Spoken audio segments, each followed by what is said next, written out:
எல்லா வானிலை மாற்றங்களுக்கும் பெஸ்டா இருக்கும் இந்த ரூபிலெக்ஸ் பெயிண்ட்ஸ். வர்ணம் பூசுவதற்கு மட்டுமல்ல, உங்கள் வீட்டை பாதுகாக்கவும் ரூபிலெக்ஸ் பெயிண்ட்ஸ்.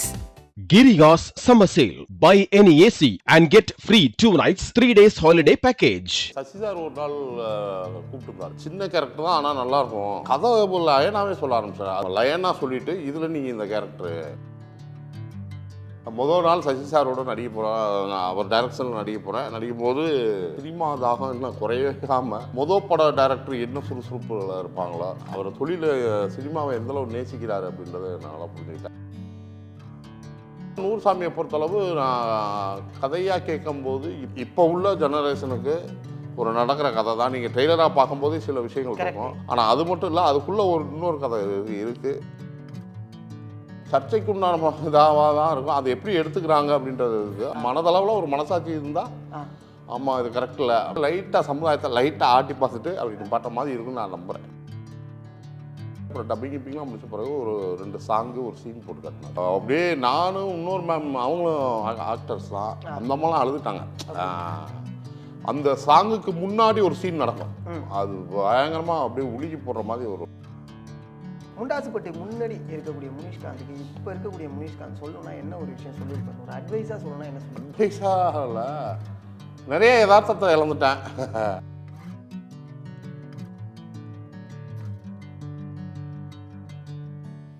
ட்ரெண்ட் டாக்ஸ் நேயர்களுக்கு வணக்கம். நான் சதீஷ். இன்னைக்கு நம்ம கூட யார் இருக்கா அப்படின்னா ஆக்டர் முனிஷ்காந்த் சார் தான் இருக்காங்க. வணக்கம். வணக்கம். வணக்கம். எப்படி இருக்கீங்க? நல்லா இருக்கேன். நீங்கள் எப்படி இருக்கீங்க? நல்லா இருக்கேன் சார், ரொம்ப சந்தோஷம். லைக் நூறுசாமி அந்த ட்ரெய்லர் பார்க்கும்போதே இந்த படம் ஏதோ ஒரு விஷயத்தை நம்ம கொடுக்க போகுது அப்படிங்கிறது தான் தெரிய வந்துச்சு.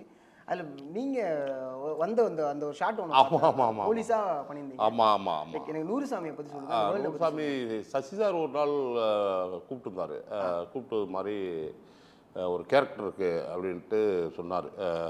சின்ன கேரக்டர் தான், ஆனால் நல்லாயிருக்கும் அப்படின்ட்டு எனக்கு வந்து கதை லயனாவே சொல்ல ஆரம்பிச்சார். அது எனக்கு ரொம்ப அவ்வளோ பெரிய டேரக்டரு, எனக்கு சீன் சொல்லியிருந்தா கூட போதும் அப்படின்ற போது சரி அப்படின்ட்டு லயனா சொல்லிவிட்டு இதில் நீங்கள் இந்த கேரக்டரு அப்படின்னாரு. ரொம்ப நல்லா இருந்துச்சு, கேட்கும் போதே ரொம்ப நல்லா இருந்துச்சு. கதையாகவே எனக்கு ரொம்ப பிடிச்சிருந்துச்சு. Okay okay okay.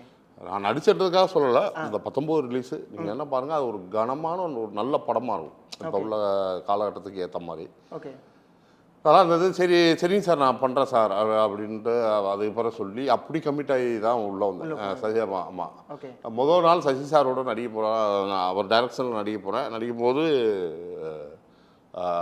சார் அதான் இன்னும் வந்து அவருக்கு அந்த சினிமா தாகம் இன்னும் குறையாமல் மொதல் பட டைரக்டர் என்ன சுறுசுறுப்பில் இருப்பாங்களோ, அவங்களெல்லாம் அனுபவம் வாய்ந்தவங்க டைரக்டர். எத்தனையோ படம் பண்ணிட்டு வந்துட்டாரு, ஒரு அனுபவம் மிகுதியாக இருப்பார். எதையுமே ஒரு மெச்சூர்டாக ஹேண்டில் பண்ணலாம். அப்படியெல்லாம் நம்ம ஃபஸ்ட்டு படம் எப்படி இருந்தாரோ அந்த மெச்சூர்டு இருக்குது, ஆனால் அந்த பரபரப்பு இது குறையாமல், அது இல்லாமல் அவர் ஒர்க் பார்க்கும்போது எனக்கெல்லாம் அவர் தொழில் சினிமாவை எந்தளவு நேசிக்கிறார் அப்படின்றத நான் நல்லா புரிஞ்சுக்கிட்டேன். ஃபஸ்ட் நாள் அது எனக்கு பயம், ஏன்னா பெரிய டைரக்டரு. போய் மிங்கில் ஆராடினோடனே இப்போ பார்த்தீங்கன்னா டைலாக் சொல்கிறாரு. டைலாக் சொன்னோடனே அங்கேயே சார் வந்து நிறைய இம்ப்ரெஸ் பண்ணுறாரு இங்கே அப்படி இப்படின்ட்டு. அது ரொம்ப எனக்கு பிடிச்சிருந்தது. அதுவும் ஆர்டிஸ்ட்டை கேட்டு தான் சொல்கிறார், உங்களுக்கு கம்ஃபர்டபுளாக இருக்கா, ஏன்னா அந்த டைலாக் நீங்கள் மெமரி வச்சுருப்பீங்க, இது எப்படி உங்களுக்கு கம்ஃபர்டபுளாக இருக்கா அப்படின்னாரு. சார் அதெல்லாம் ஒன்றும் இல்லை சார், நீங்கள் சொல்லுங்கள் சார் அப்படின்ட்டு. அப்போ இது இப்படி மாற்றிக்கிங்களேன் இந்த மாதிரி. அதான் அந்த பரபரப்பான ஒரு சூழல்லையும் அந்த மாதிரி இருந்தபோது அது ஒர்க் பண்ணது ரொம்ப சந்தோஷமாக இருந்தது. 2 நாள் ஒர்க் பண்ணேன், ரொம்ப சந்தோஷமாக இருந்தது. அப்புறம் பார்த்தீங்க அப்படின்னீங்கன்னா விஜய் ஆண்டனி சார் ஆல்ரெடியே வந்து சார் படத்தில் நான் பண்ணியிருக்கேன். சார் அந்த படத்தில் வந்து எனக்கு அவருக்கு டைலாக்காக பெருசாக காம்பினேஷன் இல்லைனாலும் அவர் இருக்கும்போது நான் இருக்கிற மாதிரி தான் சீன்ஸ் இருக்கும். இருக்கும்போது பார்த்தீங்கன்னா சார் அதுதான் சார் அந்த இது தான் எப்பயும் போல் அந்த அமைதியான ஒரு இது, ரொம்ப கிட்டத்தட்ட வாழ்க்கை எல்லாமே தெரிஞ்சுக்கிட்ட ஒரு ஆள் எப்படி இருப்பாங்க அந்த மாதிரி தான் இருக்கார். ரொம்ப இயல்பாக இருந்தார். இந்த படத்தை நூறுசாமியை பொறுத்தளவு நான் கதையாக கேட்கும்போது இப்போ உள்ள நான் அதை சொல்லிட்டா இதாகிடும், ஆனால் ரொம்ப இப்போ உள்ள காலகட்டத்துக்கு இப்போ உள்ள ஜெனரேஷனுக்கு ஒரு நடக்கிற கதை தான். நீங்கள் ட்ரெய்லராக பார்க்கும்போதே சில விஷயங்கள் இருக்கும், ஆனால் அது மட்டும் இல்லை, அதுக்குள்ளே இன்னொரு கதை இருக்குது. ஆமாம், அது நீங்கள் பார்க்கும்போது இப்போ உள்ள காலகட்டத்துக்கு இதாக இருக்கும். சர்ச்சைக்கு உண்டான இதாக தான் இருக்கும். அது எப்படி எடுத்துக்கிறாங்க அப்படின்றது இருக்குது. ஆனால் ரொம்ப சர்ச்சையாக இருக்காது. மனதளவில் ஒரு மனசாட்சி இருந்தால் ஆமாம் இது கரெக்ட் இல்லை அப்படின்ற மாதிரி தான் இருக்கும் அப்படின்னு நான் நம்புகிறேன். ஓகே. அந்த மாதிரி படத்தில் நடித்ததுக்கு பெரிய சசி சாருக்கு பெரிய தேங்க்ஸு, விஜயகாந்த் சாருக்கு பெரிய தேங்க்ஸு. ஓகே. இன்னொன்று என்ன அப்படின்னா, நான் சமீபமாக இந்த நூறுசாமி ஃபங்க்ஷன் எல்லா இடத்துக்கும் கூப்பிட்டுக்கிட்டாங்க. இப்போ போக முடியலை சரி அப்படின்ட்டு. ஏன்னா இந்த மாதிரி ஒரு நல்ல படங்களை நம்ம நடிச்சிருக்கோம் அப்படின்றது சொல்கிறதுக்காக நான் பெருமைப்படுறேன். அதுக்காக இந்த கண்டிப்பாக சார். ஏன்னா ட்ரெய்லர் பார்க்கும்போதே ஓவராலாக வந்து அம்மாவுடைய வாழ்க்கையை நம்ம எடுத்துக்க கூடாது அப்படிங்கிற ஒரு விஷயம். அம்மா அவங்களுக்குன்னு ஒரு வாழ்க்கை இருக்கு அப்படிங்கிற நிறைய இடத்துல அதை பதிவு பண்ணிட்டு இருந்தாங்க. அவங்க பையனுமே அந்த டைலாக் வந்து சொல்ற மாதிரி. கண்டிப்பா நீங்க ஒரு இடத்துல அந்த பையன் போலீஸ் ஸ்டேஷனுக்கு வரும்போது போடான்னு அடிச்சு விரட்டுறது, எனக்கு ரெண்டு விதமான பார்வை அதில் இருந்துச்சு. என்னன்னா, அங்கே இருக்கக்கூடியவர்கள் ஏதோ ஒன்று பண்ண போறாங்க, நீங்க அந்த பையனை காப்பாற்ற கிளம்புடா மூலம் இங்கே இருக்காதரா அப்படின்னு சில போலீஸ். அந்த மாதிரி இருக்கவே இருக்காது. இப்போ நான் தான் சொன்னேன், சார் என்கிட்ட கதையாக சொன்னதுனால நான் இவ்வளோ விவரிக்கிறேன். ஏன்னா என்னோட பங்களிப்பு இருக்கும், ஒரு சின்ன பங்களிப்பு தான் இருக்கும், ஆனால் நல்லா இருக்கும். அந்த இது இந்த முண்டாஸ்பட்டியில் முனிஷ்காந்த் கேரக்டர் சொன்ன மாதிரி ஒரு சீன் வந்தாலும் பவர்ஃபுல் சீன்ற மாதிரி இது கொஞ்சம் வந்தாலும் இந்த சீன் வந்து நிற்கிற மாதிரி தான் இருக்கும். ஓகே. அதுதான் சொன்னேன். இப்போ நீங்கள் இந்த டயலாக்காக ட்ரெய்லரில் பேசுகிறது இது பண்ணுறாங்களா, அதை தாண்டி இன்னொரு அழுத்தமான கதை உள்ளே இருக்கும். அதில் அது நீங்கள் பார்ப்பீங்க 19ஆம் தேதி பார்க்கும்போது அது ரொம்ப பிடிக்கும், இதாக இருக்கும். ஆமாம்.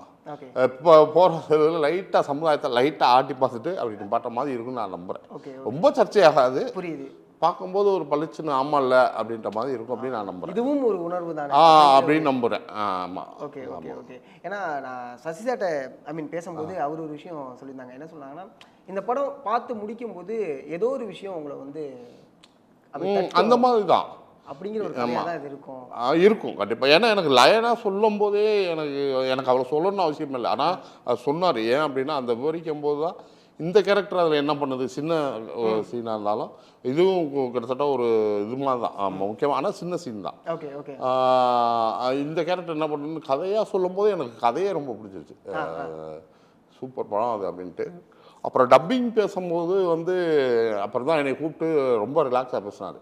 ஏன்னா நான் பரபரப்புலேயே இருந்துட்டேன் அப்படின்ட்டு, ரொம்ப நீங்கள் நல்லா நடிச்சிருந்தீங்க அப்படின்ட்டு. அப்புறம் டப்பிங்லாம் முடிச்ச பிறகு ஒரு 2 சாங்கு ஒரு சீன் போட்டு காட்டினார்.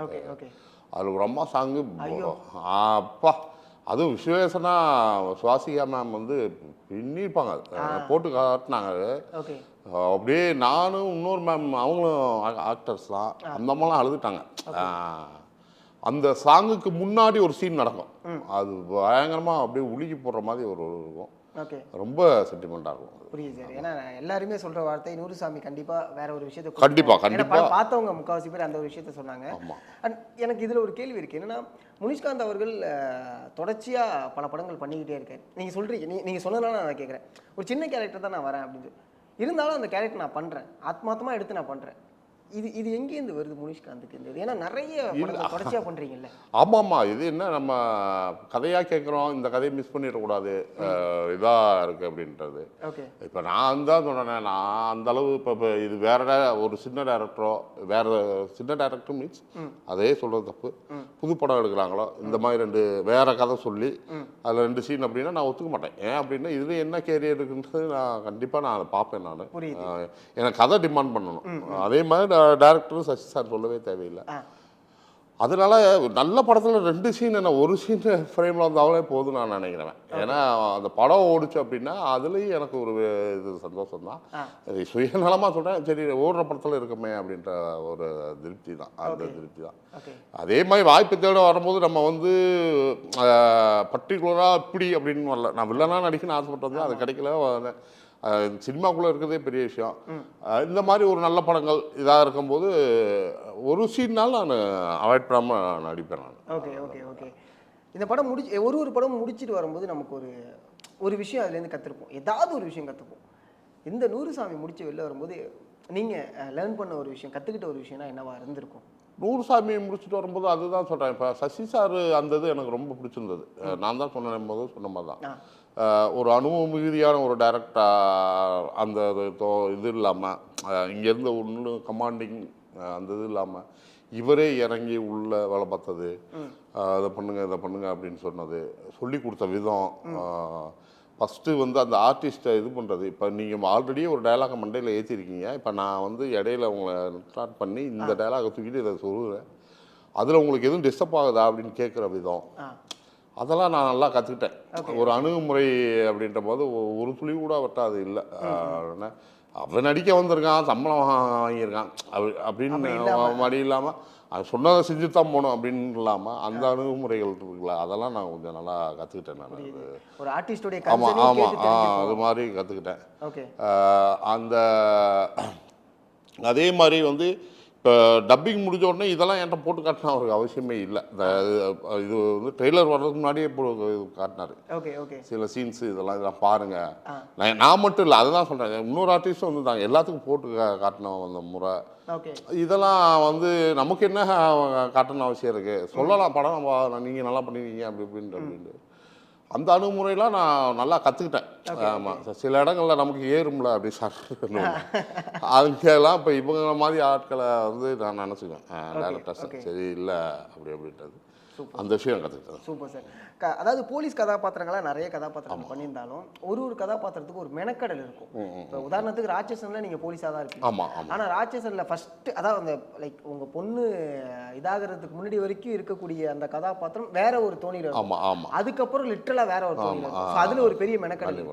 ஸோ இந்த நூறுசாமியில் ஒரு போலீஸாக பண்ணுறீங்க, இதனுடைய மெனக்கடல் எப்படி சார்? இது அதான் இதனோட மெனக்கடல் வந்து மேக்ஸிமம் வந்து எனக்கு சீன்ஸாக இது சொல்லிட்டதுனால நான் சார்ட்டை வந்து முதல் நாள் அவர் சொன்னது செஞ்சுட்டேன். இப்போ 2வது நாள் போலீஸ் ஸ்டேஷனில் அந்த அடிக்கிற சீன் இருக்குல்ல, அதை நான் போய் கொஞ்சம் ப்ரிப்பேராக பண்ணி நம்ம இந்த சொல்லி பார்ப்போம் அப்படின்னு போய் சொல்லும்போது அது பெரிய விஷயம். அந்த சார் அதை அக்செப்ட் பண்ணிட்டு இல்லையா இருங்க இப்போ நான் ஒன்று நினச்சி வச்சுருப்பேன்ல அது பண்ணுவோமா அப்படின்னாரு. அப்படின்னும் போது சரிங்க சார் அப்படின்ற போது நான் எப்பயுமே அப்படி இருந்துருவேன். டைரக்டரோட ஆர்டிஸ்டாக தான் இருப்பேன் நான். ஏன்னா டைரக்டரோட ஆர்டிஸ்டாக இருக்கிறது எனக்கு ரொம்ப ஈஸியாக இருக்கும். ஏன்னா அவங்க என்ன சொல்கிறாங்களோ அதை வாங்கி அப்படியே அப்ளை பண்ண போகிறோம். அது அப்படின்னா எனக்கு குற்றமுறை இருந்தால் அவங்க சொல்லிடுவாங்க அப்படி இப்படின்றது. இப்போ இந்த இதில் எனக்கு எந்த மனக்கடலுமே இல்லை. அவர் தான் சார் சொன்னதான் இது மாதிரி பண்ணிக்கங்க, இந்த மீட்டரில் பண்ணிக்கங்க இது அப்படி இப்படின்னு சொன்னதான். அதே மாதிரி டப்பிங்லேயும் வந்து அந்த ஏற்ற இறக்கம் பூரா சார் சொன்னதான் அப்படி இப்படின்ட்டு. அதனால் இதில் வந்து என் பங்களிப்பு எதுவுமே இல்லை, சாரை சொல்லி அப்படியே பண்ணதான். ஆமாம் அப்படியே. Super super. ரொம்ப பிஸியாக போயிட்டு இருக்கும்போது ஒரு பாஸ் ரிலாக்ஸ் அப்படிங்கிறது என்னைக்கா தேவைப்படுமா முனிஷ்காந்துக்கு?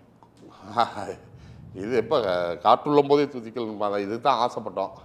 ஆனால் அது எப்படி தேவைப்படாமல் இருக்கும். ஆனால் வந்து அதுதான் சொல்கிறேனே, இப்போ நம்ம எவ்வளோ பெரிய நான் எப்பயுமே வந்து தமிழ் சினிமாவுக்குள்ளே நான் தான் இருக்கேன் அப்படின்னு பார்ப்பேன்.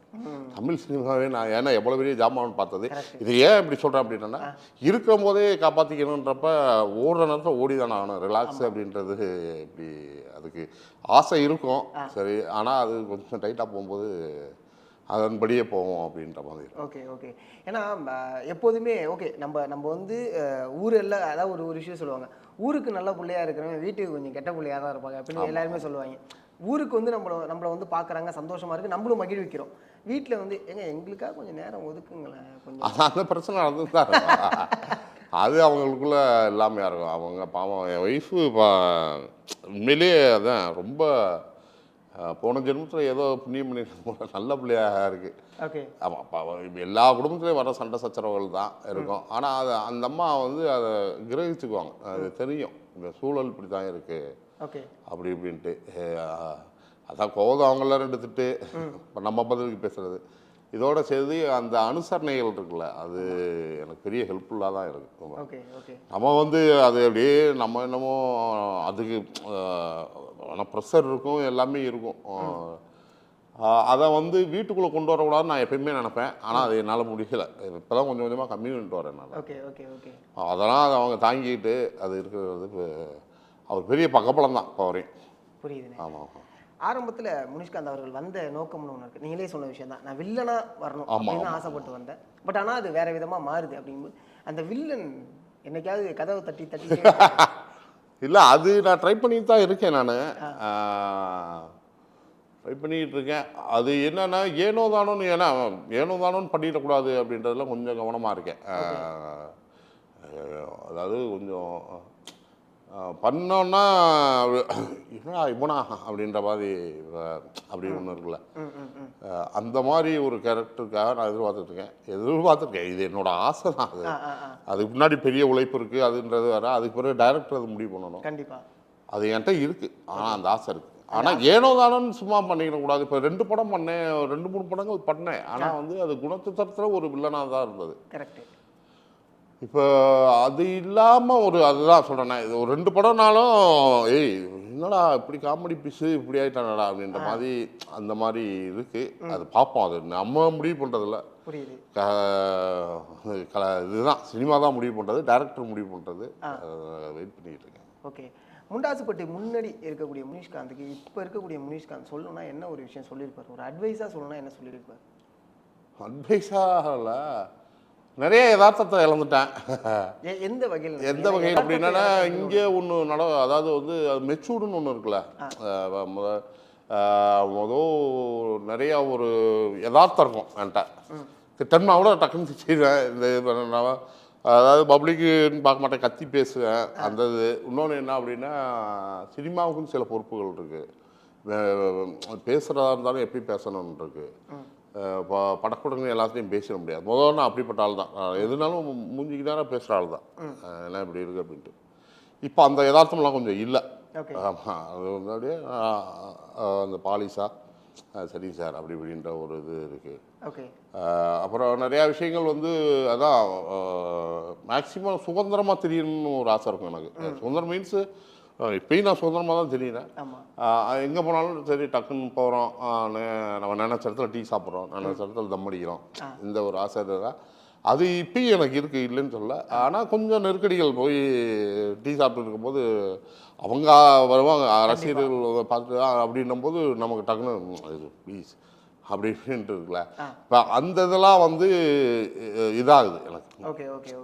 மாதிரி என்னால் அந்த இது பண்ண முடியல. இங்கே ஒரு நாடகத்தன்மை எனக்குள்ளே வருது. அது ப்ளீஸ் அப்படி இப்படி நம்ம யோசிச்சுட்டே அவங்க என்னடா பேச தட்டனா வந்தாங்க, அந்த மாதிரி இதெல்லாம் கொஞ்சம் கொஞ்சம் மாறி இருக்கு. புரியுது. ஆக்சுவலாக நீங்கள் சொன்ன ஒரு விஷயம் ரொம்ப அழகான விஷயம். ஒரு நாடகத்தன்மை எனக்குள்ளே இருக்குது. வரும்போது இருக்கு கண்டிப்பாக இருக்கு. அது எப்படின்னா அந்த அதாவது முதல் இருந்த யதார்த்தம் இதில் இல்லை. அது பொறுப்பா இல்லை என்னையும் நான் காப்பாற்றிக்கிறேன்னா அதை நான் நிறையா ரியலைஸ் பண்ணிகிட்டே தான் இருக்கேன். நான் இது நீ உண்மையிலே இது கரெக்டாக தான் பண்ணுறேன் அப்படின்னும்போது. ஆனால் என்ன அப்படின்னா இது வந்து யாரையும் பாதிக்காத அளவு தான் நான் பண்ணிகிட்டு இருக்கேன். ரொம்ப ஓவராக பண்ணிட்டு அந்த பக்கம் போய் அப்படி என்கிட்ட நான் ரொம்ப தெளிவாக இருப்பேன். இங்கே என்ன பேசுகிறோமோ மேக்ஸிமம் வெளியே போய், அதாவது அது எவ்வளோ பெரிய விஷயமா இருந்தாலும் ஒரு 20% போய் சொல்லிட்டு 80% உண்மையை சொல்கிற மாதிரி தான் இருக்கும். அதாவது அது சொல்ல முடியாது அப்படின்றதுனா கூட நான் அப்படி நினைக்கக்கூடிய ஆள் தான். அப்படி நினைப்பேன் நான். மேக்ஸிமம் சொல்லிடும்டா அப்படின்ற மாதிரி தான் நான் நினைப்பேன். அந்த மாதிரி விஷயம்லாம் நடக்கும். சில நேரம் வந்து தவிர்க்க முடியாத பொய்கள் சொல்ல வேண்டிய சூழல் இருக்குது. அது சொல்லி தான் ஆக வேண்டியது இருக்குது. இந்த மாதிரிலாம் இருக்குது. வில்லனா எதனால ஆகணும்னு நினைச்சீங்க? இப்போ ஏன்னா இப்போ சினிமாவுக்கு வரவங்க வந்து அதுக்கெல்லாம் ஒரு லாஜிக் இல்லை தலைவா. எல்லாம் நான் அப்போ வந்து இந்த 6 அடி இருந்தேன். Giriga's summer sale. Buy any AC and get free 2 nights 3 days holiday package. எல்லா வானிலை மாற்றங்களுக்கும் பெஸ்டா இருக்கும் இந்த ரூபிலெக்ஸ் பெயிண்ட்ஸ். வர்ணம் பூசுவதற்கு மட்டுமல்ல, உங்கள் வீட்டை பாதுகாக்கவும் ரூபிலெக்ஸ் பெயிண்ட்ஸ்.